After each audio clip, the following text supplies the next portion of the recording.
Nelson Rolihlahla Mandela, 1918 to 2013. I have two memories of Nelson Mandela, and both of them are little memories. But do you remember Nelson Mandela at, I think it was his 78th birthday or his 79th birthday, and there he was in his house in Houghton, and he had a child on his lap and there was another one over his shoulder, and they were dancing around, and he tried to entertain them by singing Twinkle, Twinkle, Little Star.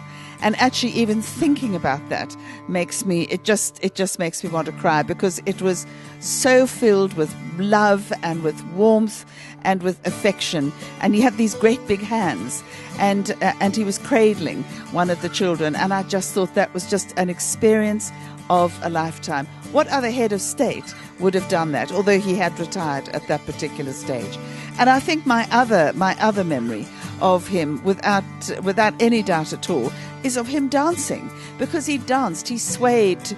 People called it the Mandela jive, but wherever he was, somehow or other, if there was music, there was Madiba, and he was up there and he was dancing and he was moving. And at that wonderful Johnny Clegg concert in France, there he was. He just kind of walked past Johnny Clegg, whose eyes just got bigger and bigger and bigger. And there was Madiba, and he was just dancing to the music. I mean, how could you resist that?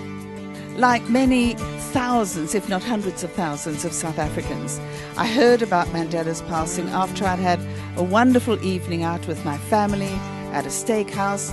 I went to bed, I was as happy as anything, and then I heard my phone. It was the Eyewitness News flash, and that's how I learnt of the passing of Nelson Mandela. And I have to say, like many, many people, my initial feeling was one of relief. I just thought, that man is now at peace, because I don't think it was an easy passing for him. And then I started thinking, but he's no longer there. The moral voice, probably of the last century, had actually gone. And how would we fare in South Africa? Because we haven't been through an easy time recently, and we seem to have lost our way. So my initial thoughts were kind of, what are we going to do without him? Because although he didn't speak very much, he was still there. And I think that he has left, a huge gap in our lives, but also, I think, the most astonishing example of what it is to serve and to be steadfast through all sorts of difficulties. And I think we're going to be able to build on that in the future.